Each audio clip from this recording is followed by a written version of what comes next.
Hola, estamos de regreso en Ligas Revueltas. Cheque nuestro canal de Facebook, nuestro canal de YouTube. Ya estamos con todo eso de producir. Esperamos cada vez subir más pequeños clips de cada programa al canal de Facebook. Y voy a seguir hablando hasta que alguien se conecte. Dice, nadie se conecta. Bueno, vamos a seguir. Tenemos hoy un invitado pues bastante especial, el arquitecto Edgar San Juan. Platicaremos sobre la ciudad y otras cosas, y el Teatro Alcalá, por supuesto. Ya está Marita Martínez. Saludos a Marita Martínez, ya se conectó, podemos empezar. Bueno, pues ¿qué onda, Lalo? ¿Cómo estás? Bien. ¿Cómo es martes de Ligas Revueltas? Muy interesante, como todo ya parece choteado, que siempre digo lo mismo, muy interesante, pero es la verdad, ¿no? Vamos a aprender mucho, yo creo, no solo del teatro, sino yo creo que de la historia de Oaxaca. ¿En dónde compras tus camisas, Lalo? Eso no es cierto, no. Está en distintos lugares. Pues está como para un sabadín así, para echar, o sea, es como los que vas a echar un chachachá, una rumba. Sí, antes de la pandemia. Antes de la pandemia. Para eso eran, pero como ya se están empolvando, hay que ponérselas diario. Entonces, ¿cómo ves, arquitecto? ¿Han invitado, no? No soy arquitecto, pero lo veo muy bien.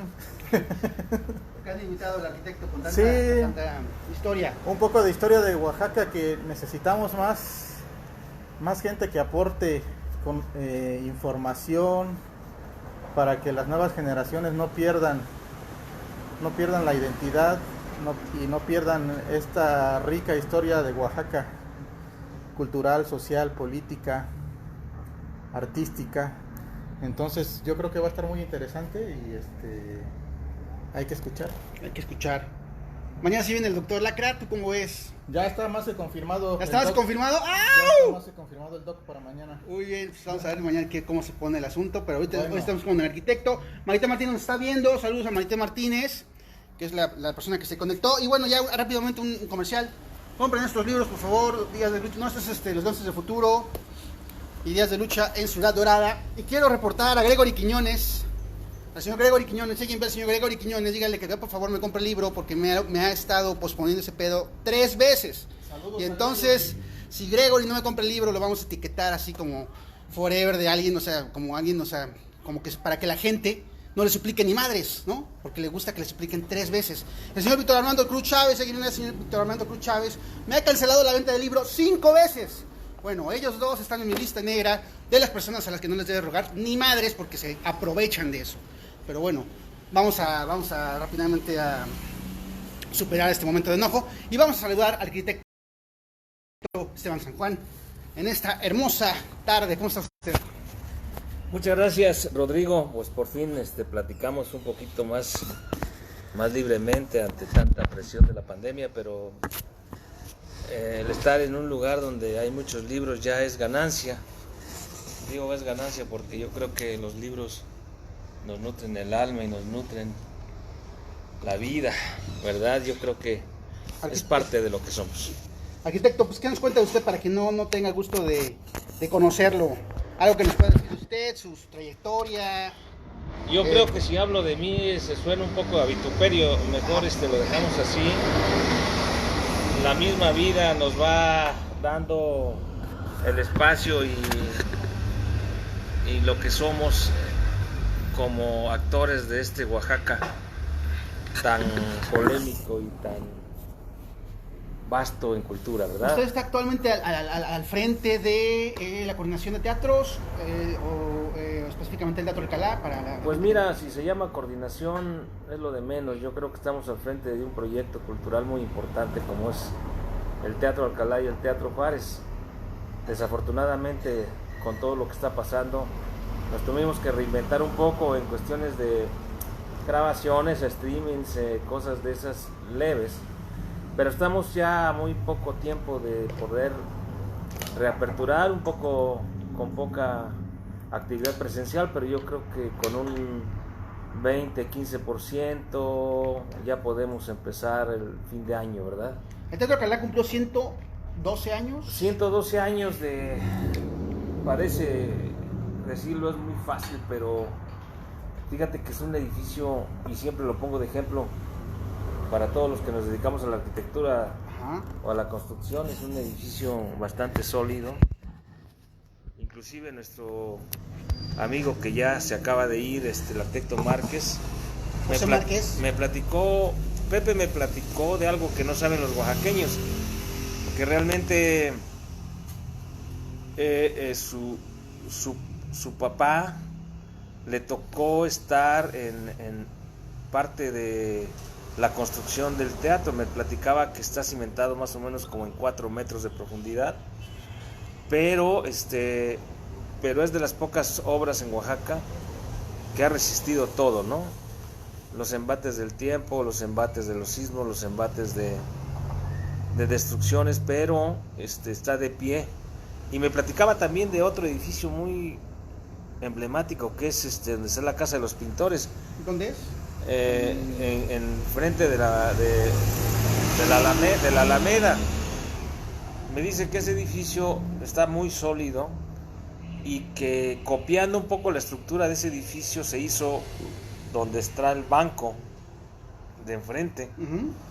Entonces lo hizo el arquitecto de Cesarte. Son cosas que uno no sabe y que lo tiene uno que aprender al cabo del tiempo, pero pues me quedo corto ante estas construcciones, porque si bien son ejemplares, hay una historia atrás de esto, ¿no? Uh-huh. Una historia que debemos saber los oaxaqueños, que estamos obligados a ejemplificarlos.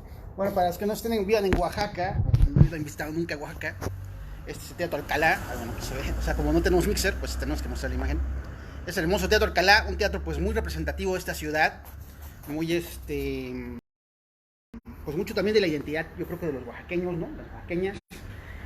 Y usted llegó al Teatro Alcalá en una especie de, bueno, en muchos años que estuvo cerrado a raíz del temblor del 99, ¿no? Efectivamente. Pues puede contar cómo Fíjate que llegué al Teatro Alcalá por cuestiones de casualidad y del destino. Después de ese sismo tan fuerte, me enteré que el teatro estaba dañado y le pedí al gobernador en turno, que era el licenciado José Murat, que me diera la oportunidad de restaurarlo. Entonces me dijo, bueno, si tú estás preparado, vamos a consultarlo, a ver qué pasa. Y nos dieron el apoyo el maestro Francisco Toledo, el maestro Rodolfo Morales, cuando vivía.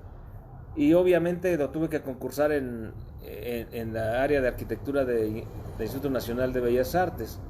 Entonces estaba de directora la arquitecta Sara Toppelson, que ahora es la presidenta, que fue la presidenta mundial de arquitectos. Y vio mi proyecto, lo llevamos a la mesa y fue aprobado por todos. Para esto ya habíamos investigado en muchos teatros de fuera del país, en Latinoamérica y un poco algunos de Europa, va a ver las entrañas de estos funcionamientos. Y así nos dimos a la tarea de iniciar el proyecto conjuntamente con otro proyecto que era, y me da mucho gusto mencionarlo, que no todo el mundo lo sabe, el maestro Rodolfo Morales iba a pintar el plafón principal de la sala. Si hacemos un poco de memoria, la Ópera de París tiene pinturas de Chagall en su sala principal y en su vestíbulo. Algo queríamos lograr con Rodolfo Morales, con las novias volando en la sala principal, pero en ese año él fallece y ya no hubo la oportunidad de que lo pintara. Lo convencí de que lo pintara. Me dice, sí, Esteban, pero lo pinto abajo y tú lo subes porque yo no puedo en andamios.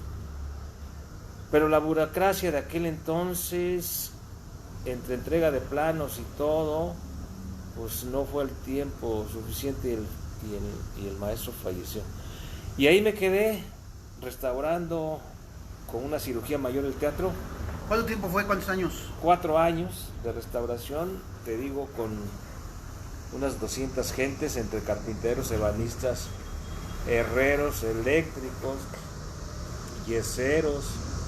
Rememorando para la gente qué daño sufrió en ese momento el Teatro Alcalá.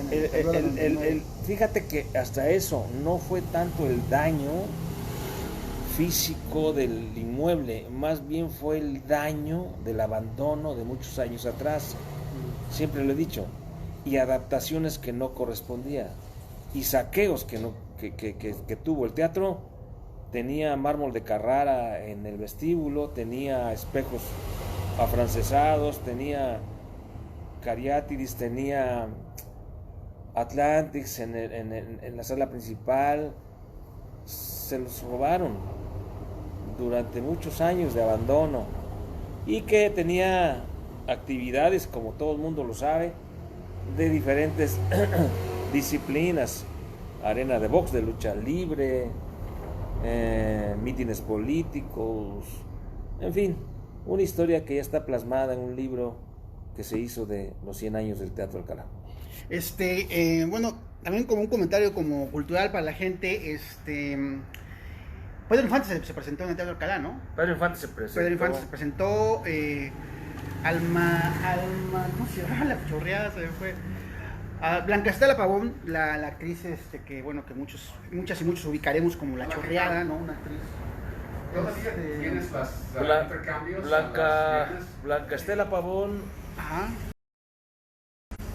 La noche que actuó fue su última noche, porque el otro día el avión que la llevaba a la Ciudad de México pues se estrelló. Entonces es una historia, ¿no? Sí, es una historia muy triste, pero pues como esos personajes estamos hablando de 1949, o sea, exactamente.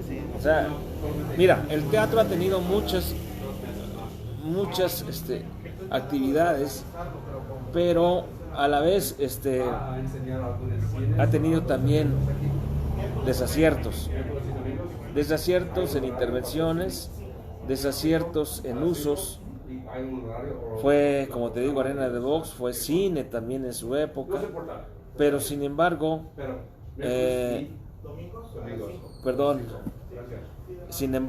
ha subsistido ante todos estos embates.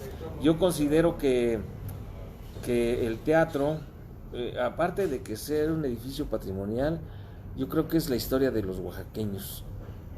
Es como el espejo de los oaxaqueños, de lo que sucedía en la época. Inicia en una época de mucho auge.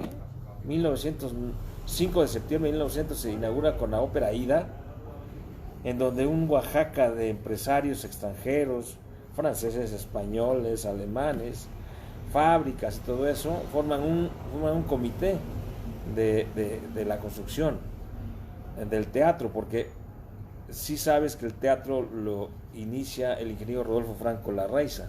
Sí, empezó el libro. El ingeniero Rodolfo Franco Larraiza nada que ver con ser arquitecto, pero sí con una cultura vasta como para poder hacer un teatro que le presenta al gobernador Pimentel en aquel entonces, y dice: el gobernador Pimentel, déjame decirte que es de los pocos gobernadores con una visión de cultura universal. Él tocaba el piano, era una gente muy ilustrada, y le gustó el proyecto, y se arrancan a hacerlo con esa asociación. Entraron apellidos como los Zorrilla, en fin, muchos accionistas, pero no pudieron con el paquete, porque construir un teatro no fue fácil, y después se lo dejaron a él para terminarlo. Se inaugura con la ópera Aída, y viene un auge muy importante, ¿no? Vienen caravanas de teatros italianos, viene cosas muy importantes, viene Pepita Envié, la mamá de Plácido Domingo, en zarzuela, vienen tenores que tocaban Puebla, porque Puebla fue como el eje del país para la cultura, y de ahí venían para acá. Pepita Envié al principio no era muy bien vista en Oaxaca porque no tenía éxito, pero hacia su segunda vuelta pues tuvo un éxito impresionante. Yo creo que por aquí anduvo el niño Plácido Domingo. Bueno, son historias, pero que a veces, si no se escriben, se olvidan.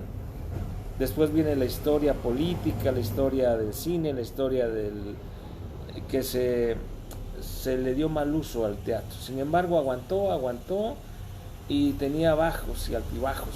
Las famosas caravanas donde venían resortes, donde venían todos, Chabelo, Cantinflas debutó porque trabajó acá, era Mario Moreno el Chupamirto, no era Mario Moreno Cantinflas. Y muchas. Y después vino la gran restauración, que me tocó. Ya desde entonces me quedé ahí como, dicen muchos, como Porfirio Díaz, porque ya ya nada más estoy esperando las escrituras y me voy. Pero ¿Cuánto tiempo tiene usted el teatro?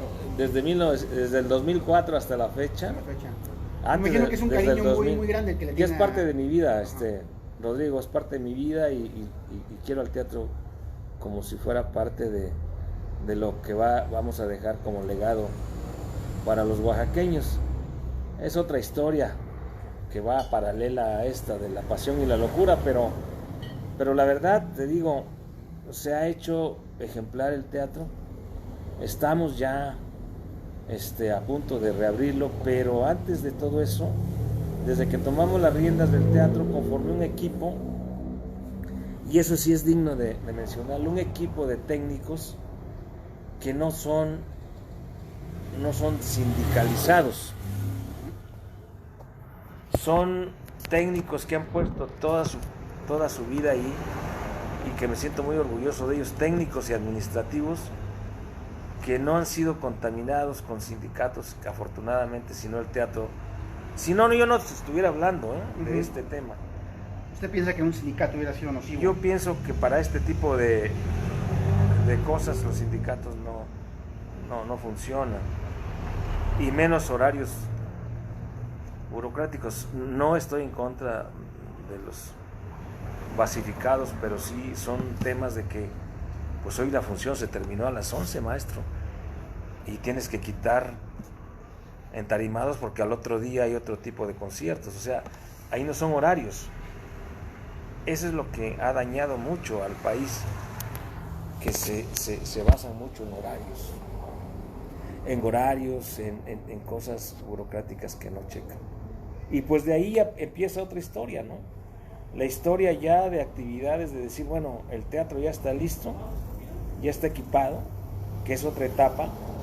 Es una etapa técnica en donde se equipó de veras, con todo el cariño de la estructura metálica para tramoya, para todo lo que es el escenario, toda la tecnología en iluminación, en audio, en aire acondicionado y la acústica.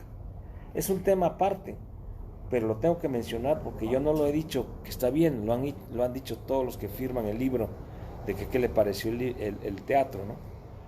Entonces nos fuimos desarrollando con diferentes actividades, y de repente hay una propuesta del Met de Nueva York de transmitir la ópera, las temporadas de ópera. Déjame decirte que llevamos más de 12 temporadas de ópera, auspiciadas ¿por quién?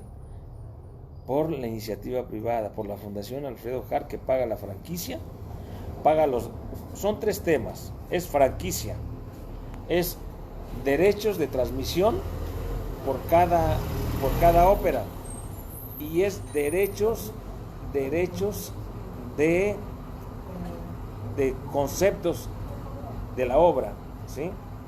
Como derechos de autor. Entonces, la verdad,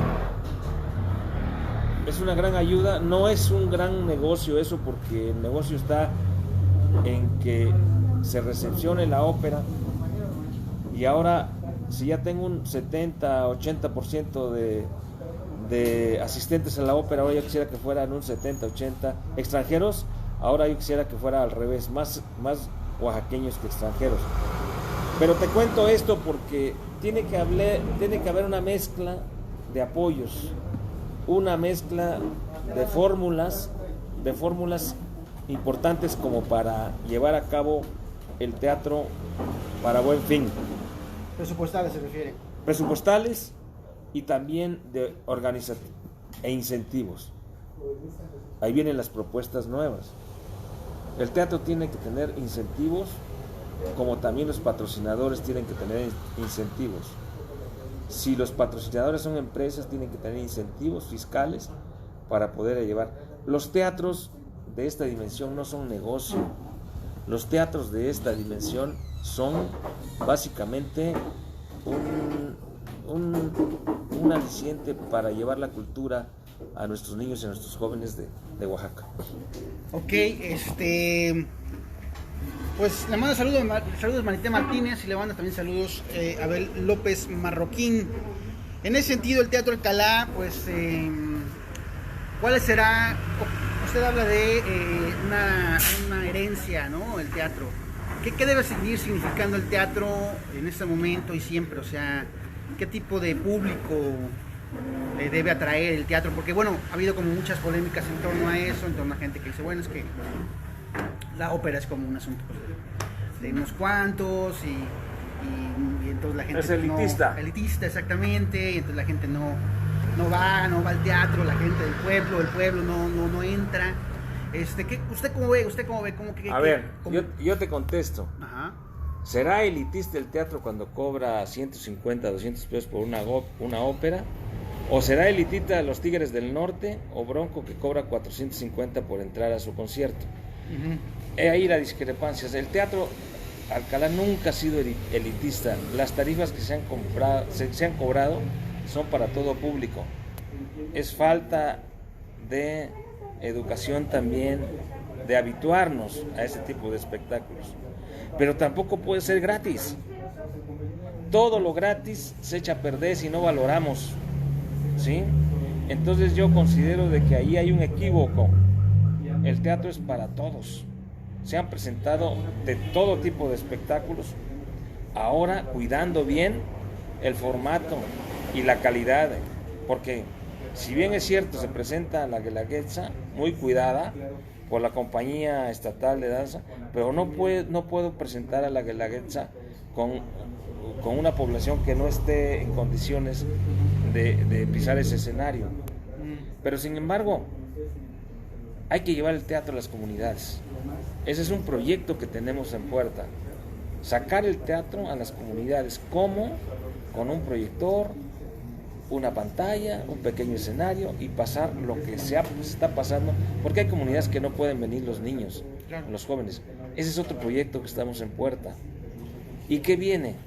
Aprovechar lo de la coyuntura con pertenecer a Hola Latinoamérica, de todos los teatros de América del Sur, de Sudamérica, el Teatro Liceo de Barcelona, el Teatro Real de Madrid, que ya estamos en la red de teatros que nos han dado la oportunidad de participar en esa red.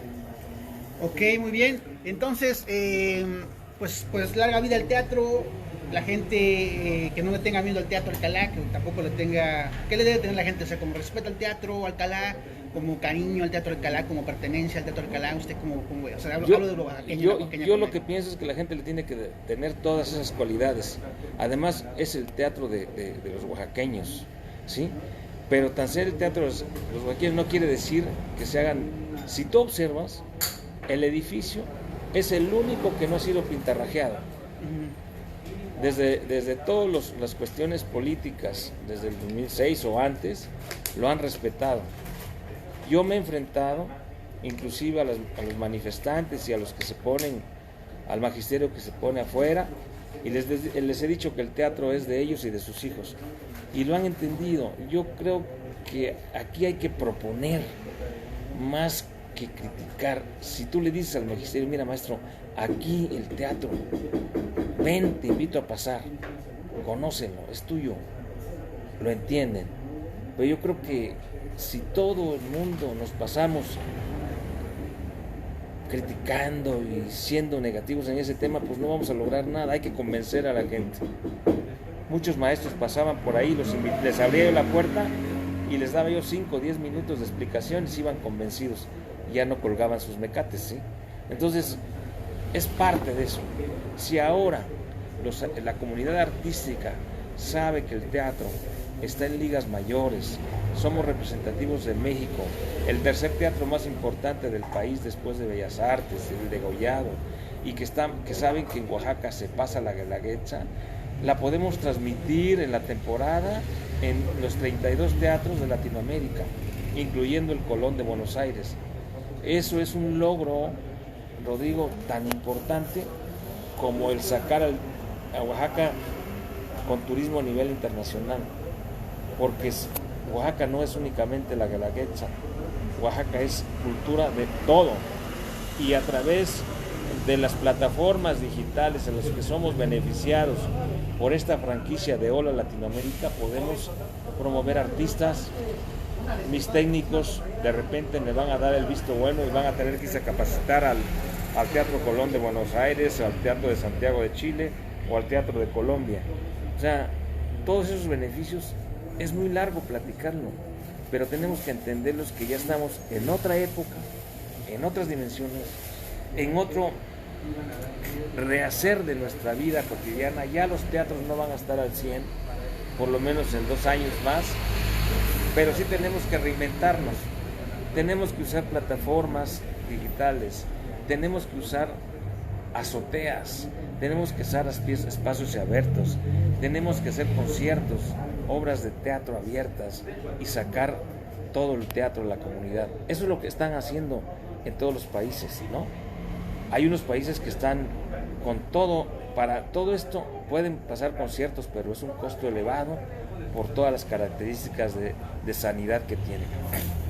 Hay unas preguntas para usted, arquitecto, de la gente que nos está viendo. Abel López Marroquín dice: don Rubén Vasconcelos decía que en Oaxaca había un público experto en ópera. ¿Volverá a Oaxaca a ser un público consumidor de ópera? Pregunta Abel López Marroquín. Y Candy Max le manda saludos Arqui, y le quiere preguntar: ¿hay alguna parte del teatro al que le tenga un aprecio particular? Bueno, la primera pregunta, desde luego que va a ser un público nuevamente para la ópera. De hecho, tenemos el 80%, como te digo, de ópera transmitida, ¿sí? Extranjeros. Lo que pasa es que antes sí se producía ópera en vivo. Acuérdate que las óperas en vivo a nivel mundial fueron de más a menos por los costos de producción. Ya no se puede producir óperas en vivo porque ya no hay presupuestos. Hay prioridades para la salud, para la educación, y lo entendemos. Ya va a ser posible. Las pocas óperas que se pueden hacer son muy cortas, muy contemporáneas. ¿En el mundo ya no se van a poder presentar óperas en vivo? Sí, no. Se están presentando. Por ejemplo, la producción que tiene de Aida el Teatro Colón de Buenos Aires la está produciendo porque tiene una producción de millones de pesos almacenada, la tiene que aprovechar. A lo mejor la tenemos que poder hacer itinerante, ¿me explico? Pero ya no va a haber la producción de telones impresionantes para Madame Butterfly, para Aida, para Carmen, ¿sí? El escenario ya es muy costoso. Ahora el medio de Nueva York está haciendo óperas modernas o de las anteriores, pero ya con un concepto moderno y cortas. Aquí en México es muy difícil. Por ejemplo, la ópera que se va a presentar en Bellas Artes, que es Moctezuma, ¿sí? Pues es muy cara, ¿sí? No la podemos presentar aquí, pero sí podemos producir o presentar la ópera, la de que fue ilustrada por el maestro El Conejo y el Coyote, algunas cosas así, óperas muy prácticas y muy ligeras, pero sí se va a volver a hacer. Oaxaca es una clave de artesanos, artistas, en el imaginario, en todo eso que puede crear muchas cosas. Y algún lugar preferido para mí en el teatro, la segunda pregunta, pues es detrás del telón. Son lo que le llaman detrás de bambalinas, donde están los técnicos que no se ven, donde los principales ejecutores de que se lleve a cabo todo son los técnicos que tengo y que nunca salen a la vista. Ese es un lugar que tiene mucha nostalgia, mucha historia, porque allí hemos platicado con grandes artistas antes de la presentación, con grandes escritores. Créeme lo que la fortuna de haber conocido a grandes escritores, a grandes artistas, eso me da más ganas de seguir adelante. Platicar con José Emilio Pacheco, platicar con Carlos Monsiváis, platicar con grandes que pasaron. Eso te dice, bueno, aprendes, ¿no? Cada día que pasan esas actividades aprendes mucho. Muy bien. ¿Qué se necesita para que los técnicos se capaciten aquí? Eso, tener intercambios con teatros de Latinoamérica y sacarlos. De hecho, ya tenemos un convenio con teatros de Latinoamérica, que el pertenecer a la red de OLA, de Ópera Latinoamérica, nos permita mandar a los tramoyistas, a los mecánicos, a los técnicos de iluminación, de audio, de par en par a un teatro que esté dando talleres, por ejemplo el Teatro Colón de Buenos Aires, o el Teatro de Bogotá, de Colombia, o los teatros de Uruguay o los de Brasil. Entonces, el pertenecer a esa red nos permite capacitar a los técnicos, y no solamente a los técnicos, sino promover nuestras actividades culturales y promover a nuestros artistas en todas las disciplinas. Eso es lo que quiero que entiendan, ¿sí? La parte de cultura nacional, de que es una plataforma de oportunidades para sacar a nuestros artistas fuera del país y boletinarlos.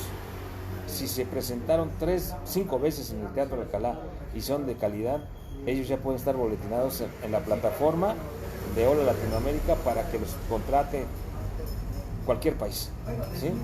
Si tienen una ópera o si tienen un concierto, bueno, ahora voy a llamar al tenor Rodrigo Petate, voy a llamar a la soprano María Rey, en fin, hay muchas oportunidades. No necesitan los artistas individualmente hacer sus promociones a través de plataformas. Ok, Noé Hernández nos está viendo, saludos a Noé Hernández que nos está viendo, saludos. Mari Carmen también saludos. Y el pintor Hugo Vélez nos dice: tengo el honor de haber hecho ahí una escenografía para una obra de danza. Saludos a ambos. Gracias, Hugo. Pues sí, maestro, también queríamos pues que además del teatro, pues que nos platicara, también le había comentado, pues del arquitecto José Márquez, ¿no? Recientemente fallecido. Pues lo digo porque yo vi su publicación en redes sociales y bueno, y vi que lo tenía en alta consideración. Y bueno, creo que no se ha hablado suficiente sobre él. ¿Usted qué opina sobre eso? Mira, para mí hablar de él es un honor, porque fue una guía en mi vida. A mis 67 años él fue mi guía después de la preparatoria como arquitecto y como ser humano. No tengo palabras para decir lo que significa para mí, pero sí fue parte de mi vida y un ejemplo como ciudadano, un gestor importantísimo, un salvaguarda del patrimonio y una gente con una rectitud impresionante, lo digo y lo diré siempre, y un conocimiento tan vasto en leyes, en medicina, en arquitectura, ¿sí? que aunque no tuvo el título, yo le daría el título de honoris causa de cualquier ramo. O sea, Pepe Márquez ha significado históricamente para Oaxaca una gente que luchó hasta el último momento. 3 o 4 días antes de su fallecimiento todavía me estaba mandando algunos WhatsApp de cursos, ¿sí? Y de capacitaciones. Gran amigo, muy compañero fue del arquitecto de Cesarte, del arquitecto Celestino Gómez Soto, de los grandes arquitectos, pero como ser humano, verdaderamente su enseñanza fue impresionante. Su experiencia como arquitecto en el despacho del arquitecto Cesarte fue impresionante.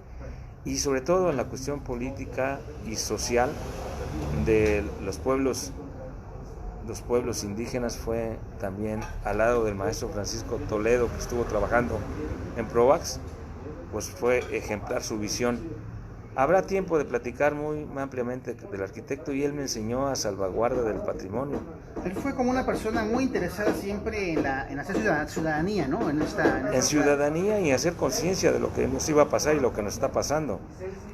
Y hablando de eso, aprovecho tu medio para decirte la gran preocupación que tengo con la devastadora destrucción del patrimonio del centro histórico. Él me dijo: por favor, Esteban, quiero que sigas luchando. Oaxaca, su centro histórico, va a pasos agigantados a su destrucción. Observa una mañana, camina frente a Santo Domingo, ve el tipo de terrazas que están haciendo, y no quiero mencionar nombres, pero sí quiero ser muy puntual y poner el dedo de que si no ponemos cuidado en estas alteraciones como arquitectos o como sociedad civil, más que como arquitectos, porque hay como 2 o 3 colegios de arquitectos que decimos las cosas, sacamos fotos de lo que está pasando, y no hay poder humano que pare alteraciones arquitectónicas y sobre todo los amparos y siguen construyendo. Les ponen sellos y siguen construyendo. Esto es como una reflexión. ¿Usted tiene alguna específica localización que quiera señalar? Frente a Santo Domingo, si tú caminas la calle de Allende, ves las terrazas al por mayor. Enfrente del Jardín Botánico ves 3 niveles de terrazas. Y te puedo seguir mencionando. No se trata de exhibir a quién los hizo, sino yo creo que si son profesionales de la construcción, deben hacer un poquito de conciencia por su ciudad. Porque las casas no hablan, ¿no? Las construcciones no hablan, pero nosotros estamos a tiempo de frenar esto. Oaxaca se necesita su centro histórico redensificar a la vida cotidiana. Ya son comercios, oficinas, bares. El fenómeno de la vivienda está desapareciendo. Ya no puedes caminar porque hay asaltos, ya no puedes convivir las calles solas y es una tristeza de devastación arquitectónicamente. Ya luego como que últimamente no sé si usted se ha dado cuenta, pero está muy oscuro ya el centro de repente. Aparte, las marquesinas parece que pero aparte de como que ya no funciona. Aparte de que está oscura la ciudad, tenemos oscura el alma, maestro. Lo que tenemos es que rehabilitarnos los seres humanos para tener conciencia de lo que tenemos, ¿sí? No es, el arquitecto debe ser el artista de la calle, saber de todo, convivir con todos y sobre todo no ser soberbios a dejar edificaciones que creemos nosotros que van a pasar a la posteridad y se vuelven unos mamarrachos. Ok, pues aquí nada más queremos presentarles, bueno, que nos dice, a ver, López Marroquín, en estos tiempos de pandemia, hay proyectos para promover a los jóvenes artistas y técnicos, como oaxaqueños, como artistas, ¿cómo se puede apoyar? Siempre es como la pregunta en general de la cuestión, ¿no? ¿Cómo se puede apoyar? Pero bueno, nada más quería presentarles una foto de la persona a la que ahorita mencionamos. Tenemos un mixer, ¿no? Si tuviéramos un mixer, presentaríamos la foto. A ver, rápidamente. Bueno, ese es el señor arquitecto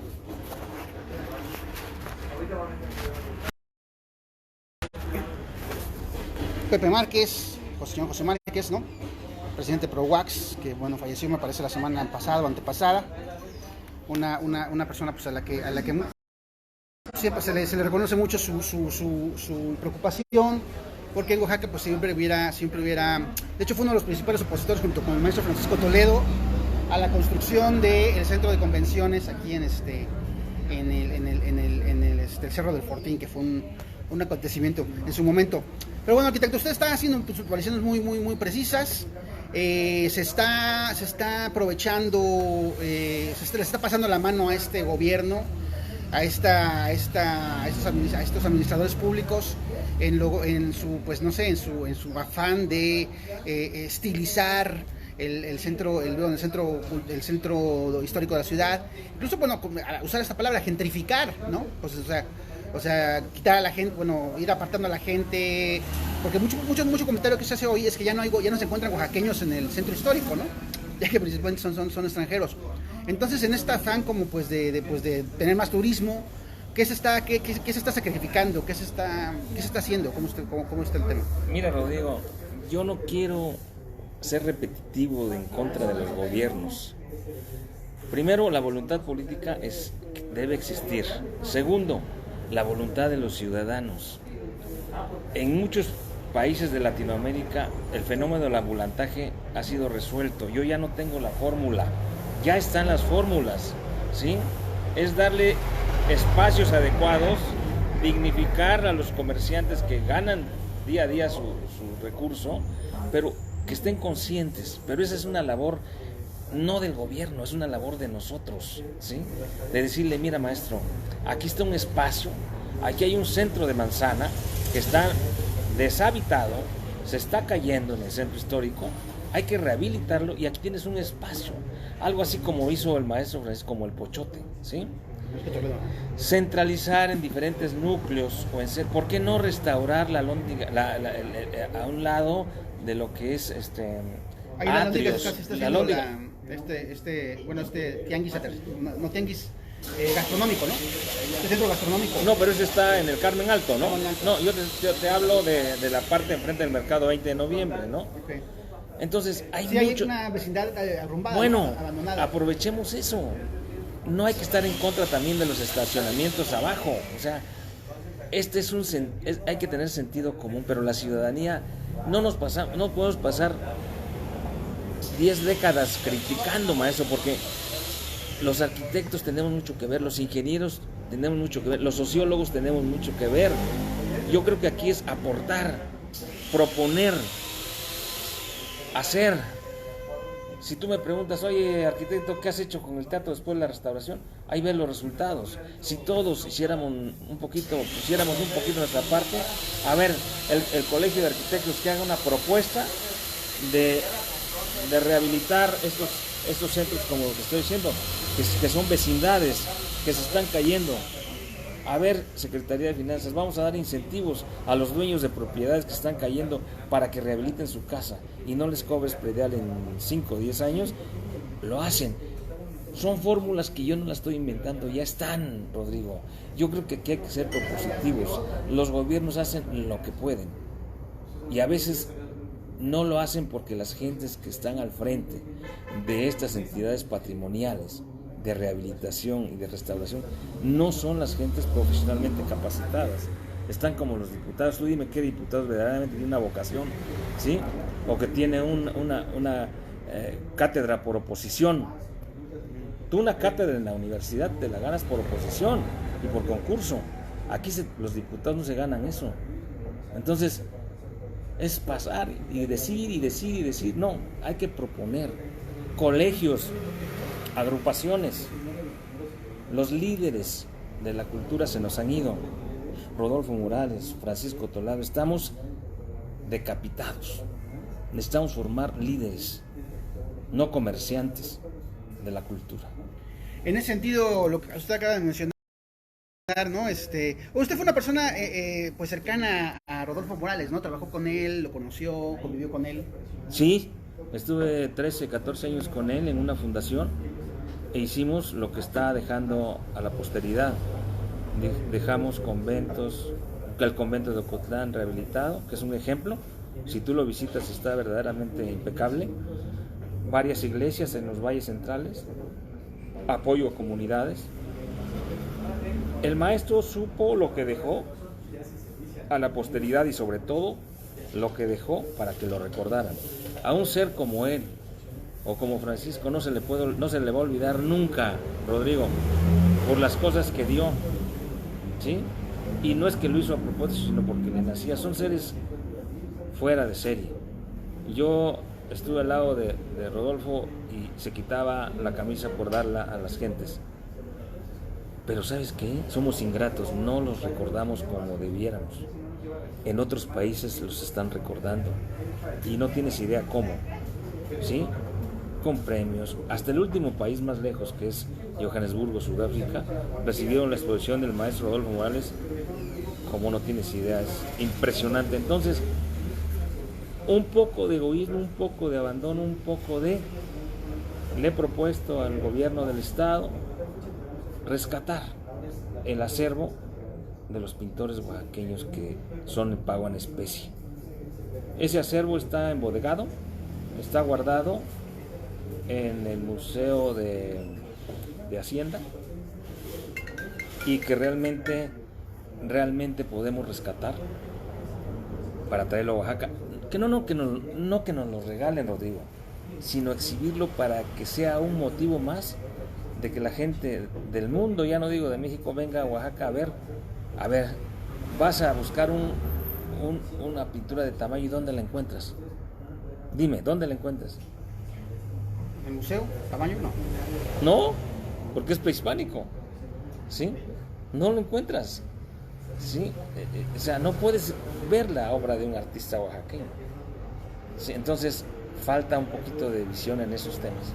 ¿Usted cree que ya, porque mucha gente menciona, bueno, el fallecimiento del maestro Toledo hace que se cumplió 4 años, ¿no? ¿4 años? 3 años, perdón. ¿Dos años, perdón. El fallecimiento del maestro Toledo antes de la pandemia. Un saludo a Carlos Cosiña. Pues sí, la banda dice, pues ya se fue Toledo y se fue, ahora sí que nos quedamos solos, nos quedamos huérfanos, nos quedamos ahora sí, pues mochos, ¿no? Ahora sí están aprovechando de que no está Toledo, siempre es como la aseveración que uno escucha mucho, ¿no? Se aprovechan de que no está Toledo. En ese sentido, pues, como, bueno, ya no se puede sustituir a una fuerza de la naturaleza como lo era Francisco Toledo, por supuesto que no. Pero entonces, en ese sentido, pues yo creo que ya usted lo dijo, pero más o menos para refrendar eso. La ciudadanía, pues ahora sí que o sea, ya no depender de los caudillos, sino pues salir uno, ¿no? Salir uno a dar la cara, ¿no? Mira, dicen que nadie es imprescindible en esta vida. Desde luego que su pintura de Francisco y de Rodolfo, pues ya no se va a volver a ver. Pero sí nos dejaron un ejemplo. Y ¿sabes qué resulta? Que cada quien puso sus burbujas, ¿no? La burbuja de unos pintores, la burbuja de unos artistas, la burbuja. Hay que unirnos. La vez pasada oí tu programa de alguien que decía, no, es que no nos hacen caso, hicimos unas propuestas para la presidencia municipal. No, hay que unificar con hechos. No ver el exceso de protagonismo infundado, mi querido Rodrigo. El protagonismo infundado no nos lleva a nada, debe ser protagonismo fundamentado. Hay muchos artistas jóvenes muy buenos, hay muchos tenores jóvenes muy buenos. Cuando se una, no necesitas un líder, necesitas una asociación verdaderamente que plantee y que compita, Si nosotros no competimos como teatro en Latinoamérica, ni nos hubieran tomado en cuenta. Hay que competir y hay que luchar. ¿Competir contra quién o cómo está la competencia? Competir en calidad del tema que tú quieras, en la pintura, en el arte, en la dramaturgia, en todo lo que tú quieras. Pero si estamos becados, si nos quedamos en la mesa o en las sillas, no vamos a poder hacer nada. Mira, los grandes pintores no son de 15 años. Los grandes pintores son de 60, 70 años de disciplina. Y eso me lo dijo a mí Rodolfo. Me dijo, mira, Esteban, reconozco al único pintor joven, era Francisco Toledo. Es de disciplina, no es de ver quién vende más, ¿sí? Porque el gran pintor, sus jueces es la gente. Si a ti te gusta, eso va a determinar. Pero hay que luchar como asociación, no dividirse. Hay grandes pintores, si no está Francisco y no está Rodolfo, bueno, hay muchos que pueden encabezar. Pero digamos a nivel pues de inquietud, de activismo social, no creo que haya nadie como ellos, ¿no? ¿Usted cómo ve? No, definitivamente no ha aparecido, pero tenemos que reinventarnos, Rodrigo. Tenemos que, no necesariamente las plataformas políticas son las que te llevan al éxito cultural. Es la plataforma social, es la plataforma de la comunidad, es la plataforma del pueblo. Y tus hechos, ¿no? Tus hechos. Y hay no sé cuántos artistas plásticos en Oaxaca. Yo creo que hay más de 500, ¿no? Bueno. Es 1 millón. Bueno, no tanto, no. Sí, pero, hay muchos artistas en Oaxaca, Pero ¿qué pasa? Cuando viene alguien, el blog de Oaxaca es porque Francisco, Rodolfo, el Mazo Cel, todos ellos, Nieto traen una escuela. Pero tenemos que hacer presencia de enseñanza. Si los músicos no se capacitan académicamente, seguirán siendo bandas. ¿Estás de acuerdo? En cualquier disciplina, los músicos tienen que tener academia. Cuando hablamos de escuela de música, hay muy buenos músicos en Oaxaca, extraordinarios. Anoche vi un concierto de Faustino Díaz, trombonista, el mejor trombonista que hay en Oaxaca y en México y parte del mundo, en Cleveland. ¿Sabes qué?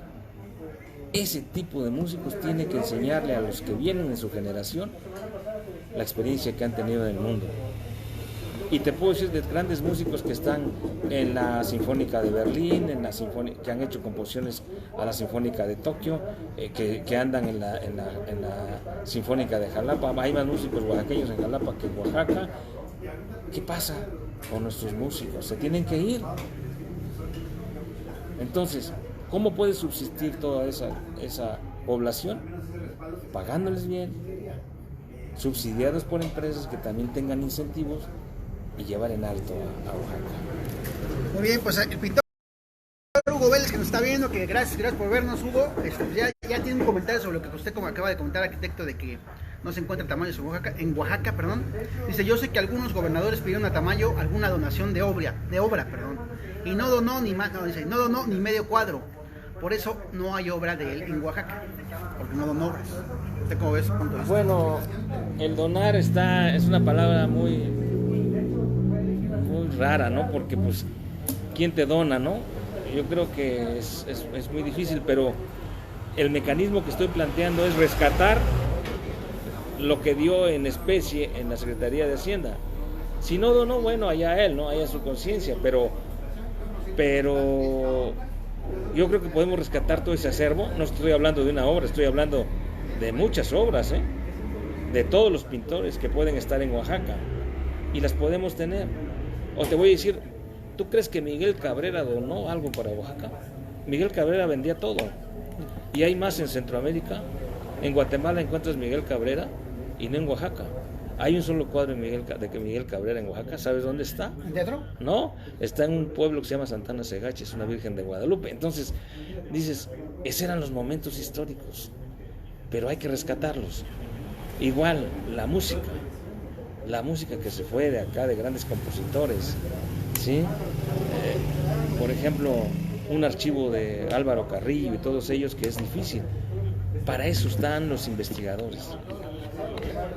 En lugar de tener una universidad central de la UAUJO en pleno centro histórico que sirve para bodegas, hay que hacerlo una casa de arte, la que está frente a Catedral, a un lado de Catedral, una casa del arte de Oaxaca. Era un sueño también del maestro Pepe Márquez, en donde encuentres plástica, música, todas las expresiones artísticas de los oaxaqueños históricamente. ¿Por qué los oaxaqueños son tan artísticos? Aquí en Oaxaca hay tanto ya artista. es nato, ¿sí? Y además inspiración y todo eso, y que somos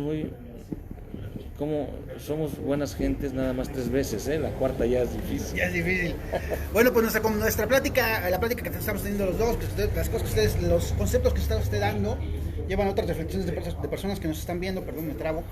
Dice Pedro Lemus nos comenta: saludos, en mi opinión, el mercado ha ido desplazando a los recintos culturales y a los propósitos del arte.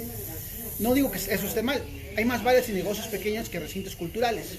Podríamos decir que el mercado es una cultura, pero se corre el riesgo de que el arte y la cultura se conviertan en un mero producto comercial, una mercancía chatarra. ¿Usted cómo ve este comentario? ¿La cultura se puede convertir en desde luego que estoy de acuerdo, y se está convirtiendo. El mercantilismo del arte está a flor de tierra, o sea, cualquiera ya, yo ya quiero pintar, ¿no? Bueno, pero es cierto. Simplemente hoy me entero de 2 grandes artistas jóvenes de la cinematografía que no fue gratis su promoción, recibieron 160 millones de pesos. Sí, Gael García y Diego Luna, ¿no? Yo no quiero mencionar nombres, pero ese es el tema, o sea, dices hasta dónde va eso, ¿no? Y estoy de acuerdo con Pedro Lemus, además él ha sido un excelente promotor, siempre, y él se da cuenta perfectamente. O sea, un curador de arte de Monterrey nos dice, el fenómeno que está pasando en Oaxaca es el que pasó en Guadalajara. De repente salieron 1000 pintores y de los cuales 5 eran los buenos, ¿no? Entonces, en Oaxaca no esperemos que suceda eso. Pero claro, todo el mundo es libre. Y a veces me da pena también de que se confunda los grandes pintores con el mercantilismo. Ok, bueno, pues tomando este tema que usted decía que es interesante, vamos a ir con Lalo, pero está ocupado sirviendo cafés, porque bueno, Lalo saca también la persona que hace los cafés, y la que lo sirve, y es el dueño del lugar, pues es una persona multifacética. Marita Martínez dice, y ni hablar de la danza, ojalá existiera en Oaxaca más oportunidad de profesionalización y capacitación en la danza. El Teatro Alcalá, ¿cómo ha tratado la danza, o qué ha hecho por la danza, maestro? Pues tan ha tratado bien la danza que ha traído a muchos grupos de danza contemporánea, pero que verdaderamente sí es muy competitivo el tema. Yo creo que sí falta mucho. Mira, yo no es que esté en contra de las becas, pero las becas no los hace motivar tanto como lo individual. Por ejemplo, hay un grupo de Tierra Independiente que va muy bien, que se presenta en la plataforma de casa y que hay que darle oportunidad a los jóvenes. No todo es también cobrar, ¿sí? Es dar oportunidades para que se desplacen. ¿Cómo es posible que Monterrey tenga una extraordinaria compañía de danza contemporánea y que están luchando para traer la cultura a su ciudad, y aquí que tenemos todo, ¿sí? ¿Por qué la danza contemporánea no va a los espacios abiertos como en Río de Janeiro? Si hay pandemia, a ver, me voy a la plaza abierta, me voy a las favelas, instalo mi música, es lo que te digo, pero como hay pandemia, nadie quiere salir, nadie quiere los espacios abiertos, todos quieren el recinto, el exceso de promoción, el exceso de protagonismo que no lleva a nada. Pues Marité Martínez nos comenta que ella tuvo la oportunidad de bailar en el Teatro Alcalá y que fue una indescriptible emoción. Pues sí, son tiempos, y bueno, ya también, pues siguiendo en ese tema, ¿cómo replantea, pues, para los teatros esta pandemia? O sea, pues, bueno, ha sido el cierre, pues, no ha sido la inactividad, pero en ese sentido, ¿cómo puede volver la gente a los teatros en esta pandemia? O sea, porque la pandemia no acaba, la pandemia sigue y pues sigue siendo complicadísima y durísima, mucha gente ha muerto, mucha gente enferma, muchas cosas malas pasan. ¿Cómo en ese sentido, cómo empezar a plantearse un regreso a los teatros o no planteárselo? ¿O usted cómo ve? Sí. Definitivamente el regreso tiene que ser gradualmente, ¿sí? La presencia física tiene que darse con las condiciones de sanidad y con todas las características de protección. Te pongo un ejemplo. La Sinfónica tocará con protecciones de mamparas y no con todo el personal, ¿sí? Será un 20 o un 15% de aforo, poco a poco, de acuerdo a los semáforos. Y sí tenemos que empezar a pensar que las plataformas digitales pueden ser la fórmula también de transmitir lo que te decía yo antes, los teatros a las comunidades. Todo no va a volver a la normalidad, pero sí vamos a volver a reinventarnos con los públicos que sean. Y por qué no, a lo mejor esa es experiencia también de que en nuestros pueblos alejados conozcan más los temas culturales que por ser citadinos no salimos, ¿no? Yo creo que el teatro hay que sacarlo, pero sacarlo en plataformas y sacarlo también físicamente. ¿Por qué no un cuarteto, un octeto se va a tocar a la plazuela de Santana Segache o a la plazuela de Yalala, etcétera? ¿Por qué danza contemporánea no se va a eso? Hay que movilizarnos en esos temas, ¿no? Y todos los niños y jóvenes estarán agradecidos, porque ya nosotros pues ya lo vivimos. Víctor Hugo Vélez nos dice, antes había en la cultura apoyo que ya no existe porque sale carísimo y el apoyo económico del Estado. ¿Usted cree que, bueno, sí, usted cree que con la cuarta transformación, así que ya la cultura pues ya ahora sí que chingó? No, es cierto, no, que ya se fue a la goma? ¿Usted cómo ve? Pues mira, si no se fue a la goma, hubo un recorte presupuestal que yo no lo veo correcto. Yo creo que apostarle a la cultura es apostarle también como a la educación y a la salud. Como lo decía yo hace rato, es parte de nuestra dosis para calmar esta enfermedad, la cultura. Yo considero que son equívocos cuando de niño no te enseñan a escuchar una lectura, o no te enseñan a leer, o no te enseñan a escuchar buena música. Ya de adulto es muy difícil que lo aprendas. Entonces, como dicen aquí en Oaxaca, ¿no? La educación se mama, y si la verdad no la mamas desde niño, es muy difícil. Entonces, es un tema muy difícil para los políticos el decirles o reclamarles que le apuesten a la cultura. Y quien ha hecho recortes está en un equívoco totalmente y desacierta, porque los grandes países, cuando Italia empezó con las óperas de verde y todo eso, la gente se quedaba en la calle a hacer colas, pobres y ricos. Entonces, la cultura es universal y el equívoco más grande de un político y de un gobernante es hacer esos recortes, sobre todo a creadores artísticos, que hay miles y miles de niños y jóvenes. Sí, en ese sentido me acuerdo mucho también porque esto tuvo lugar en el Teatro Alcalá, que en su momento, pues cuando Andrés Manuel López Obrador gana la elección, viene una reunión con banda artística, artistas de Oaxaca, mujeres, hombres. La actual secretaria de Cultura, la señora Frausto, ¿no? Alejandra Frausto. Y ahí dijo una cosa textual, así como que hasta ahora la cultura ha estado dio la conferencia de prensa ahí, ha estado en un palco, esas fueron sus palabras. Hasta ahora la cultura ha estado en un palco, vamos a bajarla ahí. ¿Usted realmente que hasta antes de este cambio de régimen, la cultura estuvo en un palco? Sí, pero en un palco de Bellas Artes, hermano, porque aquí en Oaxaca ha estado en todos los lugares, y no darles apoyo a los músicos y a todos los artistas es un gran error. Si se refería a un palco de la Ciudad de México, sí lo creo, porque hubo mucho descontrol. Había salarios estratosféricos de directores, eso es indiscutible. Fue un abuso, estoy de acuerdo, pero si hay abuso hay que quitar a ese abuso y poner a la gente que verdaderamente tenga la misión de la cultura. Oaxaca no tiene que pagar los platos rotos de gente, como en todo. Si es malo, maestro, hazlo a un lado; si es bueno, apóyalo. No puedes negarle un apoyo a un músico que se va a hacer un examen como tenor a Italia o a España. No puedes negarle ese apoyo porque es parte de su vida, ¿sí? Sin embargo, es como los deportistas, les trunca su vida. Entonces yo ahí no estoy de acuerdo. Analizan en lo particular, pero en lo general México es de grandes artistas. Yo sí, aquí me consta, todos los que han pasado en el teatro, bandas de niños que vienen sin comer y les tienen que dar una almendra o un chocolate para que aguanten hasta la hora de la cena. Vienen con un sacrificio a presentarse. Esa experiencia la viví con Horacio Franco, ¿sí? Cuando estaban unos niños ahí, dice, habrá la oportunidad de que yo toque una pieza con él, y les dimos la oportunidad. Venían sin comer, pero esos son ejemplos nada más.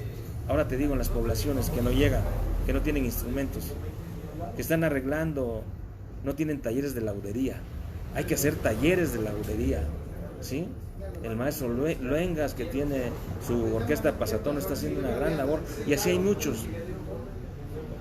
Hay que enseñarle. En cada región hay que tener una escuela de música, una escuela de danza, una escuela de... No casas de la cultura que se vuelven burocráticas. Más activismo. Muy bien, pues pues vamos a hablar con Lalo ya para ir como también dándole una vuelta final a esta plática pues tan interesante que hemos tenido, la que hemos hablado pues sobre todo este espectro cultural. Oaxaca es cultura, pero bueno, también hay que trascender esa frase y pues irse a la verdadera problemática de la cuestión. ¿Qué onda, Lalo? ¿Cómo has visto hasta ahorita esta entrevista con el maestro Muy interesante. Esteban San Juan? Muy interesante. Ahora que te veo con todo eso, aquí está el micrófono. ¿Qué? Ahora que te veo con tu... Ya tenemos este micrófono, ¿no? Pero no lo usamos. A ver, vamos a ver si funciona. ¿Dónde se pone? Abajo. A ver. Ahí, ¿no? Sí. A ver, ahí está. A ver, échale. Probando. Probando, a ver. A ver, échate un discursín chido, así como algo que se te ocurra, algo que te nazca del corazón. A ver. Pues creo que ha estado muy... ¿No? Sí, no, agarra el cel. Tómalo, ándale. Ahí tú los tienes, ahí está. Habla. Muy interesante la conversación. Creo que han tocado varios temas importantes, ¿no? La cuestión del arte, de la cultura. Creo que una cuestión importante es cómo vamos a acercar el arte y la cultura a la gente de menos recursos, ¿no? Y una cuestión que se está planteando es la descentralización del arte y la cultura, pero aparte hay inquietudes por muchos creadores en el sentido de que se abran los espacios, ¿no? Es decir, las salas de cine, los teatros, los mecanismos de distribución del arte para poder que ellos puedan pues exhibir su producto creativo sin necesidad de tener que ir a tocar puertas a Cinépolis. Estoy hablando del cine en este caso porque a lo mejor es el caso más visible, pero creo que aplica también para el teatro, para la danza, para el ballet y para muchas otras cosas. Entonces, a mí siempre se me ha ocurrido que quizás tendríamos que empezar a construir esa parte, ¿no? Es decir, la parte de abrir los espacios, sí, a la gente como público, pero también a la gente como creativos, ¿no? Es decir,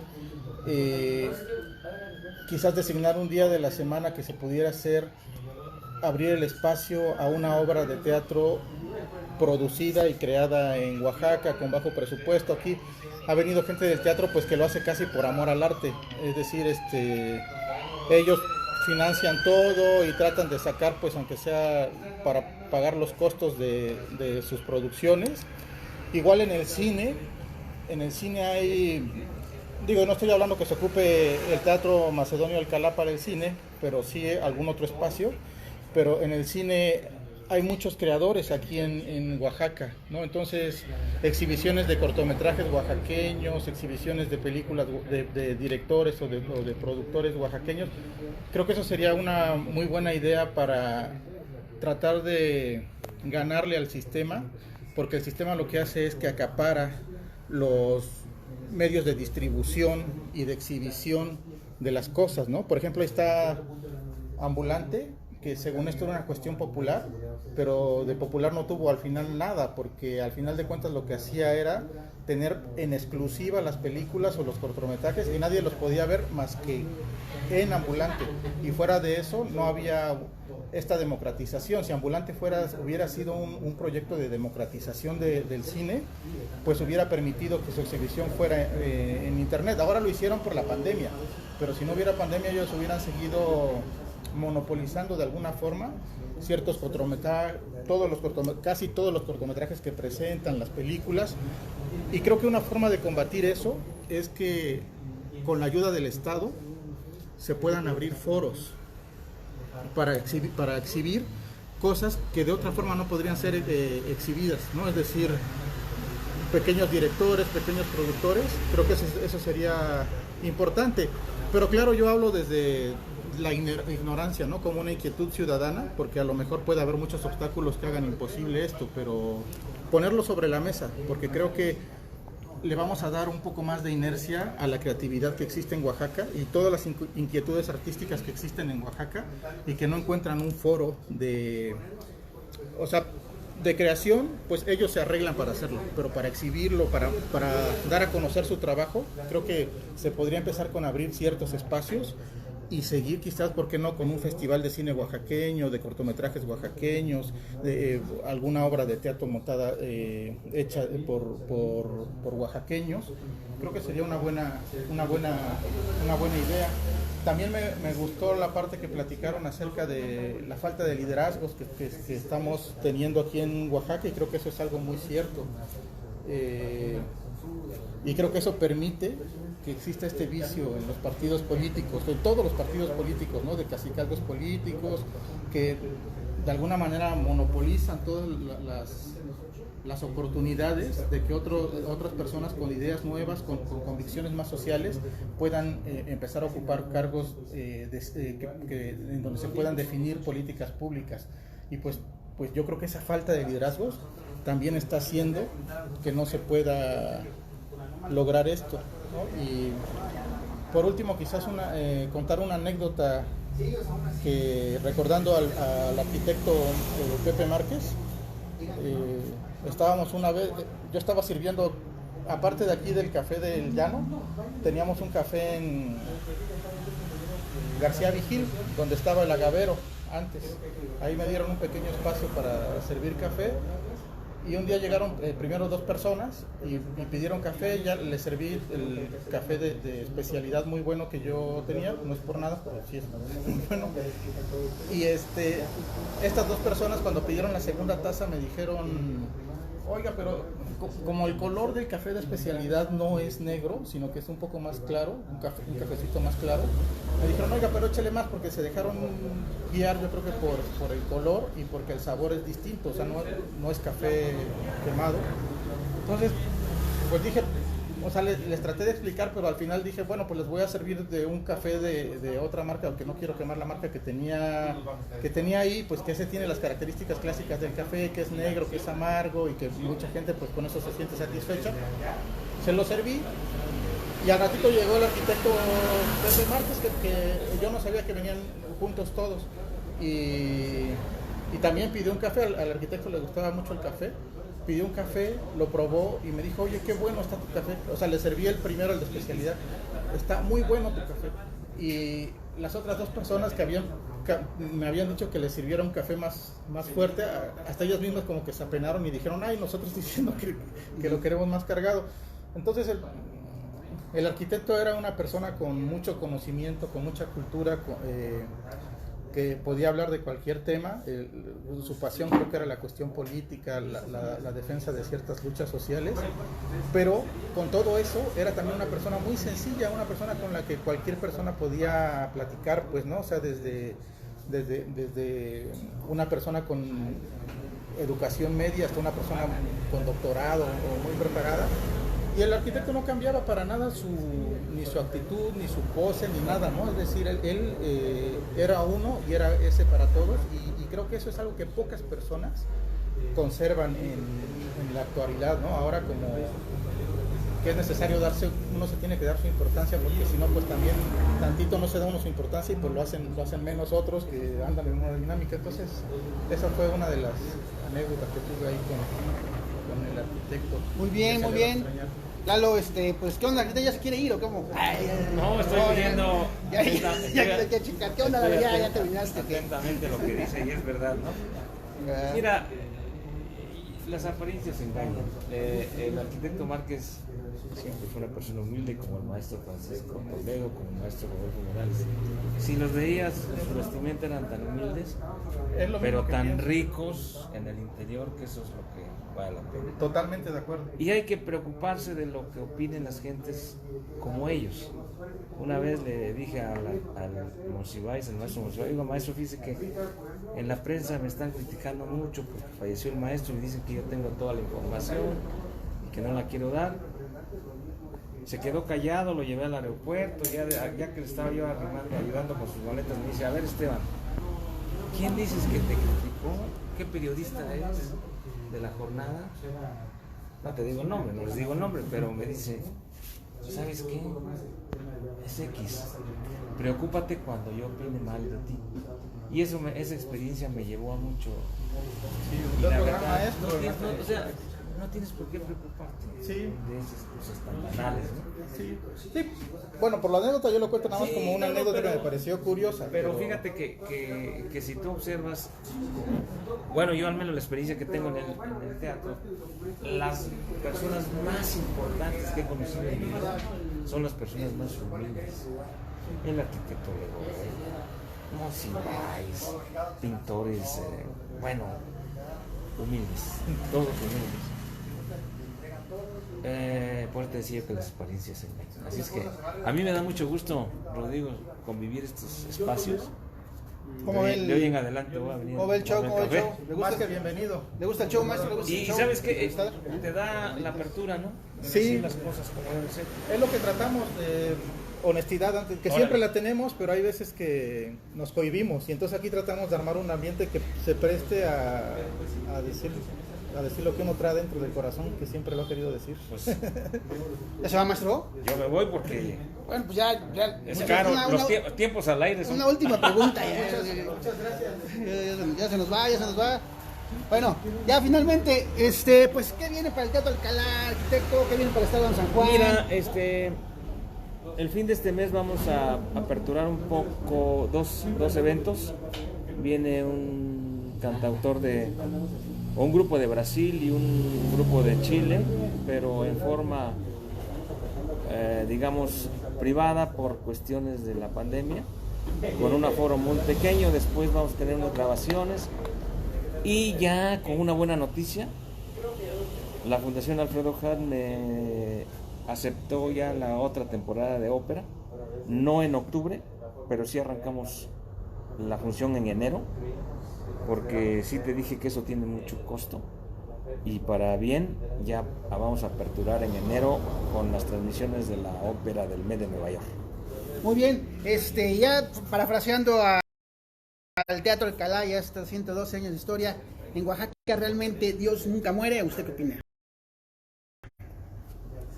Sí, en Oaxaca Dios nunca muere, y no mueren grandes artistas también, y no mueren grandes ciudadanos, siempre pasan a la posteridad. Yo espero que se pase por lo que has hecho en tu vida, no por lo que tienes. Muy bien, pues gracias, arquitecto, y pues gracias a ustedes por vernos, y espero que esta plática les haya sido, pues, no solo de interés, sino pues de bastante cultura también, ¿no? De conocer muchas cosas y de acceder tal vez a razonamientos, pues que solo puede dar la experiencia, y sobre todo el haber vivido y haber conocido a todas esas personas que nos han narrado el arquitecto, y haber trabajado con ellas, y bueno, pues así es la vida. Gracias por vernos, hasta luego.